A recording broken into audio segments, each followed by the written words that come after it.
Olá, pessoal, sejam bem-vindos a esse podcast. Esse assunto é um assunto bem quente, né? Meu nome é Thelma Cíntia, eu sou educadora financeira e eu estou aqui para ajudar vocês nessas dúvidas, né, financeiras que a gente tem na vida. Que não, a gente já aprendeu que não existe vida financeira, né? É só uma área, mas a vida é a mesma. Bruna, seja bem-vinda. Oi, Cíntia, tudo bom? Eu me chamo Bruna, eu sou irmã da Cíntia e eu tô aqui para representar você, fazer seu papel, tirar as dúvidas, perguntar aí para ela qual é o caminho, qual que é a melhor direção, o que que ela acha na experiência dela que seja o melhor a seguir. E aí, vamos para a dúvida de hoje? Vamos entrar no assunto, né? Qual é o assunto de hoje? O assunto de hoje. Então, a gente que é brasileiro tem muito essa mentalidade de ter nossa casinha, comprar ali nosso teto, ter nossos pais, assim. Parece que o objetivo deles era ter a nossa casinha, comprar a casinha. E aí a gente fica querendo saber qual é a melhor opção. A melhor opção é comprar, pagar o aluguel para o indivíduo que eu estou morando na casa dele, pagando a prestação, a casa nem é minha, para que eu vou pagar aluguel? Ou comprar, me financiar, fazer um empréstimo. O que é melhor financeiramente falando? Essa sensação de pagar o aluguel, né, é um argumento imbatível. É como se o dinheiro fosse por água abaixo, né? A sensação é que está escoando. Ah, mas se eu estivesse pagando prestação pelo menos um dia, parte desse dinheiro seria meu. Realmente, é imbatível, não dá para contrabalance, assim, né? Combater esse argumento. Mas a gente tem que ter um pouco mais, um pensamento um pouco mais amplo, tá? Então, por isso que é uma decisão muito individual. Eu não acho que comprar casa, comprar imóvel é um erro. Eu acho que comprar imóvel sem entender todas as nuances, né? Tudo que envolve ter um imóvel é um erro e pode sim transformar o sonho num pesadelo. Mas a decisão, cada um vai ter que tomar a sua, né? Mas o meu papel aqui é trazer a clareza e mais pontos para a gente pensar em o que, né, ter mais repertório, o que vai me ajudar a tomar decisões melhores, aprendendo mais coisas. A gente vai falar um pouco mais sobre essa questão da prestação mais para frente. Então, tá bom. Entendemos. Cada um tem que ter a sua opinião, mas tem que saber, né? Estudar, ir atrás, pesquisar. E você já teve dois imóveis no Brasil que você foi sócia minoritária junto com a Caixa, né? Qual foi a sua experiência? Conta aí pra gente, qual foi a sua experiência, essa experiência de financiar, essa experiência de ter lá o dinheiro, você teve dois apartamentos no Brasil e hoje você não tem nenhum. Então vamos fazer assim, partilha com a gente como foi para você e depois você entra nas questões de o que é melhor no sentido de financiar, não financiar das taxas. Bom, quando eu comprei o meu primeiro apartamento, eu era noiva, né? E aí o segundo apartamento foi quando eu já tinha o Jaime. Porque eu comprei o primeiro apartamento. Isso aí é uma das coisas que a gente tem que se responder. Nós íamos nos casar, éramos dois. Então, eu comprei o apartamento com aquela cabeça de dois. Depois eu tive o meu primeiro filho e nunca quis ficar só com um filho. E aí eu precisei reajustar para outro. E se eu tivesse continuado nessa, se eu tivesse tido meu terceiro filho lá, eu ia ter que mudar, né? Mudar de apartamento e tal. E o que aconteceu é que houve uma época em que eu tive dois apartamentos simultaneamente. Um eu alugava e ele se pagava, e o outro a gente morava nele. Bom, eu sentia que eu estava construindo alguma coisa, né? Eu sentia que estava fazendo sentido para mim. Comecei, eu consegui. Hoje eu sei que não eram boas taxas de juros, mas eu acreditava que sim, porque eu tinha um salário muito bom e eu, né, carteira assinada, tudo isso. Então, eu achava que estava legal, que estava ótimo. Mas o que acontece é que eu não sabia ajustar, por exemplo, o padrão de vida. Quanto que eu conseguiria suportar aquela prestação da casa e mais as outras coisas que vieram. No primeiro apartamento não teve nenhum problema, porque o prédio tinha acabado de fazer. Então não tinha manutenção, e mesmo que tivesse, estava dentro do seguro, né? Que as construtoras oferecem. O segundo apartamento, eu já tive despesa muito alta de reforma quando eu entrei, né? E aí a gente divide em tantas vezes, aí aumenta o valor disponibilizado que seria para o aluguel. Ah, eu não lembro mais. Mas vamos supor que a minha prestação na época era 1.500, mais a reforma era 2.500, e mais material que compra para terminar a reforma, móveis, e tudo isso foi ficando muito mais caro, foi ficando assim, né? E a gente vai E pensando, tudo parcelado. tudo parcelado, e a gente fica pensando, não, mas essa parcela cabe, né? A história do 5 em 5, do 100 em 100. Isso. O que a Bruna está falando é de 5 em 5 vira $500, Mil, rapidinho. de 100 em 100 bate 2.000, né? Então, a gente foi assumindo compromissos, tudo para ter um imóvel, tudo para ter uma casa, quando, na verdade, eu não tinha nem o banheiro, né? Se eu fosse calcular, será que eu ficava pensando, às vezes, eu olhava, será que eu já paguei pelo menos a varanda desse apartamento? Ou seja, não deixa de ser um aluguel, né? Se você pensar pelo ponto de vista financeiro, os juros que você paga para a Caixa Econômica encara como se fosse um aluguel que você está pagando, ou seja, é um dinheiro jogado no lixo, você está entendendo? Porque quando você vai alugar uma casa, você aluga ela mais barata. Então, tem a compensação ali dos juros. Sabe, assim? Aí agora a gente tem que pensar no ponto de vista financeiro mesmo, na matemática. Um aluguel naquele lugar seria 1.200, né? Uhum. Vamos pensar assim, mais ou menos. Qualquer manutenção, quem pagaria era o dono do apartamento. Eu não teria custo com reforma. Então, se você pensar muito bem, aquele aluguel é o juro que eu paguei para a Caixa Econômica por muitos anos. Foi embora, do mesmo jeito, foi embora.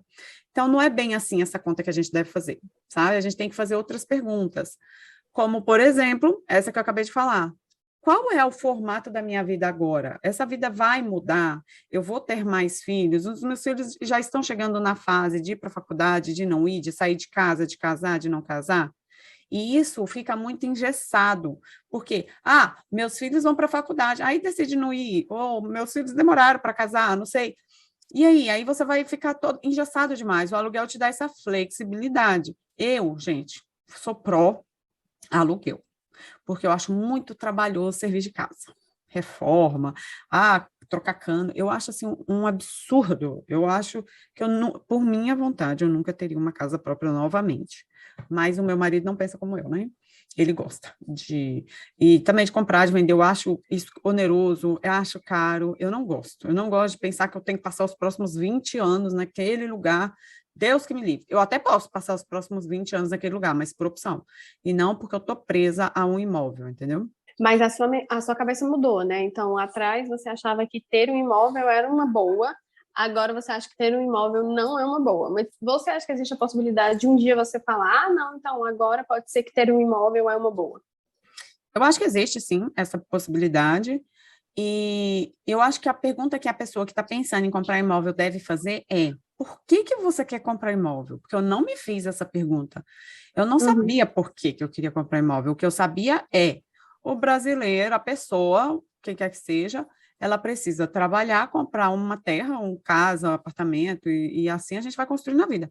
Para mim, era esse o curso natural das coisas, né? Eu não tinha essa clareza que eu tenho hoje e que eu poderia, eu posso pegar esse dinheiro e fazer outra coisa. Eu não queria, eu nunca quis trabalhar para mim mesma, diferente de hoje, né? Olha só como a gente mudou. Eu nunca quis montar uma empresa que poderia ser um tipo de pensamento. Não, vou pegar esse dinheiro e vou investir em algum business para mim. Eu não tinha esse pensamento naquela época. E eu não sabia por que que eu queria comprar apartamento, mas eu achava que era o fim definitivo, tipo, e outra coisa, sinônimo de sucesso, né? Fulaninha tem a vida certinha, tem a vida Tem, controladinha, e tem aí até uma ela casa. comprou, tem uma casinha quitada, aí a questão da quitação é com o tempo, né? Então, eu achava assim, que era o destino final de todas as pessoas que quisessem ter uma vida regradinha, controladinha. Então, era por isso. Então, assim, a primeira pergunta que eu acho que a gente tem que se fazer é: por que motivos você quer comprar uma casa? Porque eu quero sair do aluguel porque eu não aguento mais? Tá bom, então você vai precisar, de fato, fazer conta. Onde você vai morar? Você vai morar lá no interior do interior? Porque para essa prestação valer a pena, junto com tudo isso que eu estou falando aqui, você vai ter que morar muito longe. Qual é a sua qualidade de vida? Você topa isso? Você tem filho em idade escolar? Por que que você quer comprar casa? Aí, a partir desse porquê que você vai querer, que você quer comprar casa, vai vir novas perguntas. E aí você vai amadurecendo a, a decisão, né? Junto com quem estiver envolvido, marido, esposa, filhos. E diante dessas perguntas, vale a pena também levar em consideração a minha situação financeira, obviamente, né? Que É a primeira, né? a gente precisa se enxergar, igual eu sempre falo. Eu tenho dinheiro para comprar ou eu vou financiar? Financiando, quanto tempo eu vou ser sócio do banco, né? Para essa casa ser minha? E aí, tendo dinheiro, ele vai render? Ele não vai render? Ele renderia Isso. mais?Essa questão do aluguel, então vale a pena pôr na ponta do lápis mesmo, a gente pensar isso aí direitinho. Mas eu achei legal isso que você falou, porque é uma coisa que a gente sempre bate aqui na tecla, desde vários podcasts a gente fala sobre isso, que a gente vai vivendo as demandas da vida.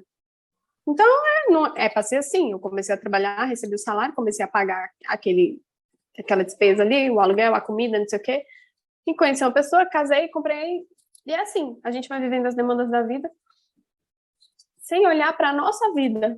Tipo, e aí? E aí? Mas é interessante também cada um olhar para si, porque tem aquela pessoa que tem a mentalidade de que eu tenho um sonho de ter uma casa, eu quero ter a casa, né? Não é nem questão de financeira, assim, é questão de ter sonho, de deixar para os filhos, de deixar herança e tudo mais. Então, realmente cada um olhar para si. Mas esse negócio de colocar na ponta do lápis é interessante. Agora eu tenho uma dúvida. Por exemplo, eu já fiz tudinho, eu sou uma aluna muito aplicada. Tô lá, já plantei meu pé de dólar. Já tenho a reserva de emergência, eu já tenho dinheiro aplicado, eu já tenho a minha aposentadoria planejada, eu já tenho rendimentos, eu ganhei um dinheiro, apliquei ali. Diante desse cenário, quero comprar uma casa. Porque eu quero comprar uma casa. Independente do financeiro, eu fico pensando, às vezes, financeiramente, não vale a pena, mas emocionalmente, para mim, vale. Sem dúvida. Porque a vida não é feita só de financeiro, né? E dinheiro é para isso mesmo. Dinheiro é para realizar nossos sonhos, dinheiro é para realizar nossas vontades, nossos desejos, mas de forma madura, de forma sóbria, de forma clara, porque às vezes a gente acha que é um sonho. E, de repente, a gente percebe que não é. Quando a gente vai para a ponta do lápis, a gente percebe que não é. Então, assim, quando você for comprar uma casa, quiser, não, decidi, Thelma, eu vou comprar mesmo.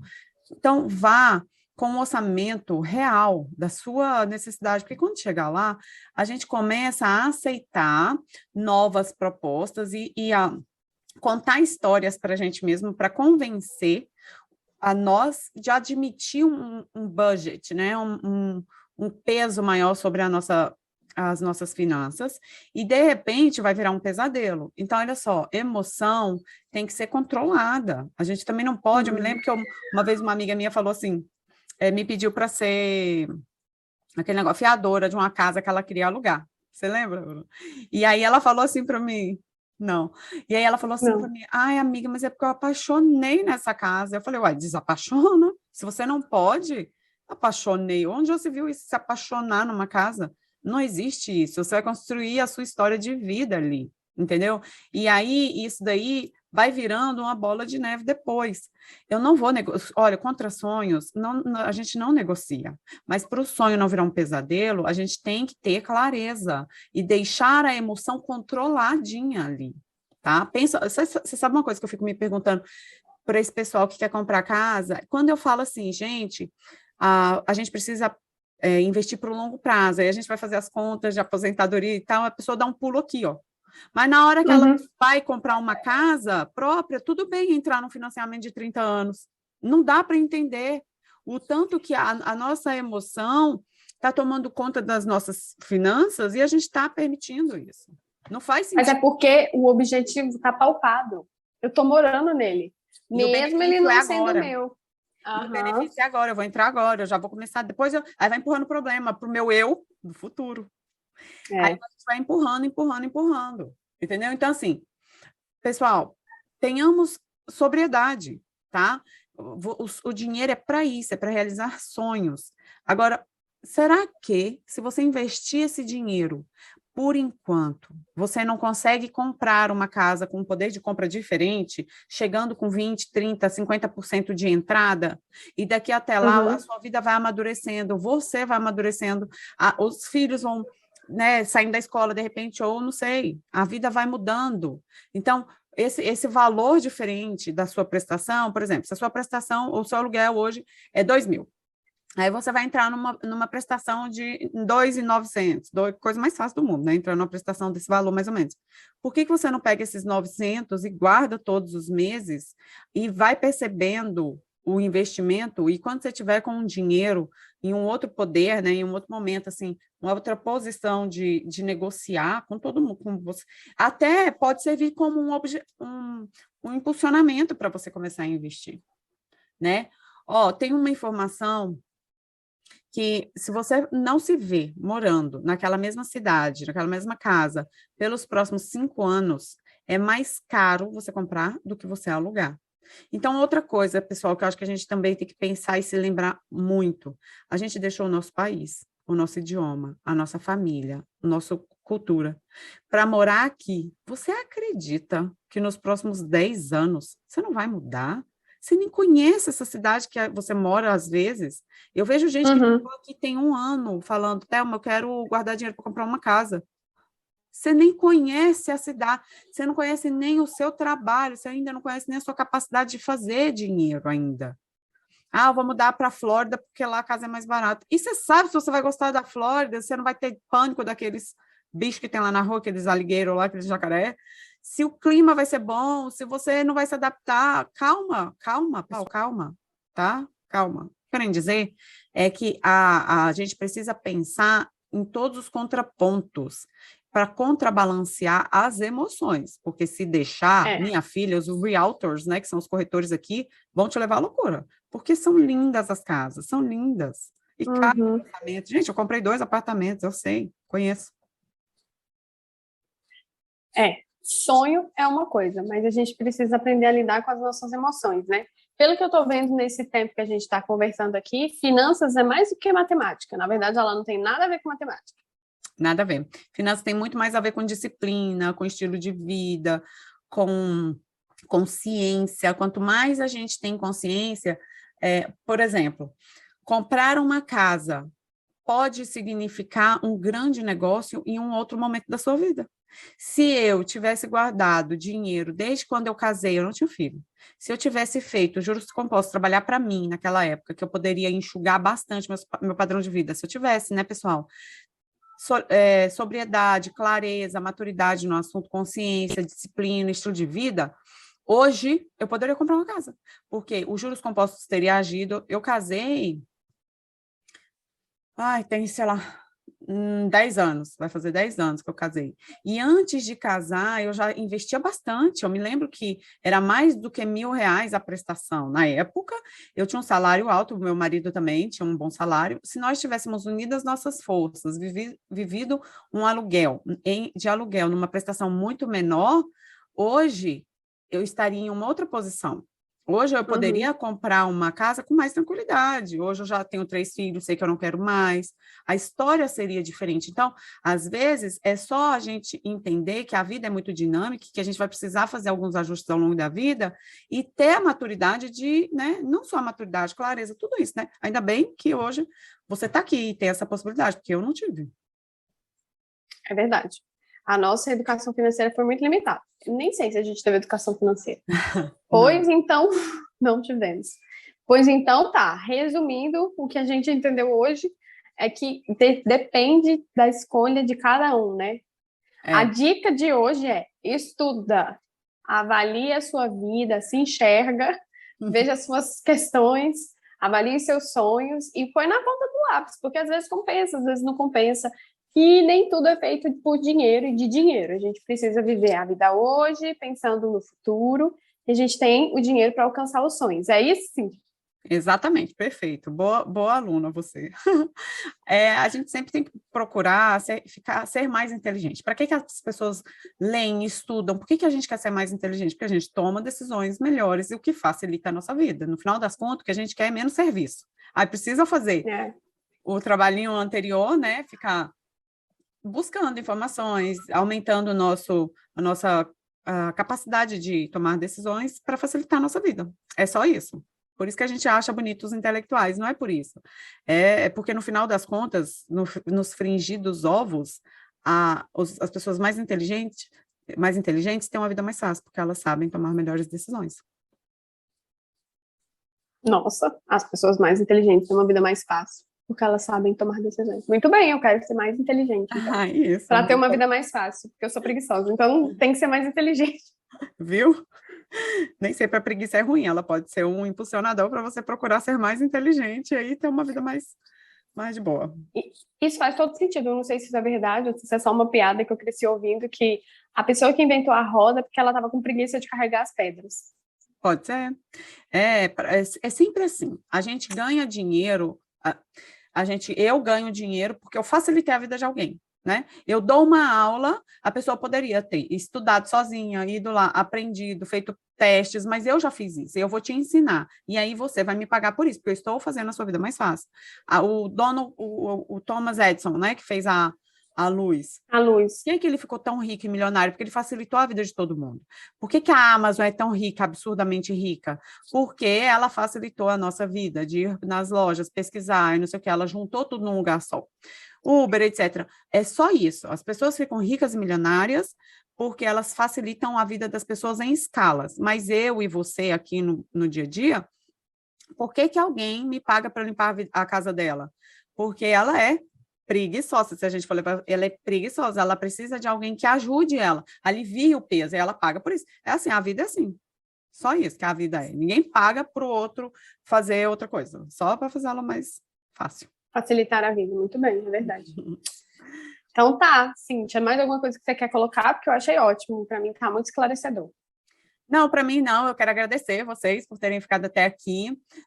Eu tenho devo ter outros vídeos aí que não estão em formato de podcast falando sobre imóveis. Há uma forma eu falei que eu não queria, mas eu quero sim fazer um adendo aqui. Há uma forma de investir em imóveis através da Bolsa de Valores, tá? Aqui dos Estados Unidos, que se chama REITs. Eu tenho uma aula só falando sobre isso. Essa aula ficou ótima. Pode procurar aqui no meu canal. Como receber aluguéis com $100, né? Então, você investe pouco, participa do mercado imobiliário. Então, se você não quer comprar casa ou não quer comprar ainda casa, mas mesmo assim quer participar do mercado imobiliário, que era o meu caso, eu explico lá como é possível, quais são as possibilidades para você ficar mais inteligente. Muito bem, vamos ficar mais inteligentes. Então, pessoal, é isso. Muito obrigada por vocês que ficaram até aqui com a gente. Curte, compartilha. Se você não segue a Cíntia ainda, vai estar aqui na tela o arroba dela. Aí segue a gente, na verdade, segue ela, segue o canal, curte, compartilha e manda para quem você acha que vai facilitar a vida. Manda esse vídeo para facilitar a vida de alguém. Então tá, pessoal. Vejo vocês no próximo vídeo. Tchau! Tchau!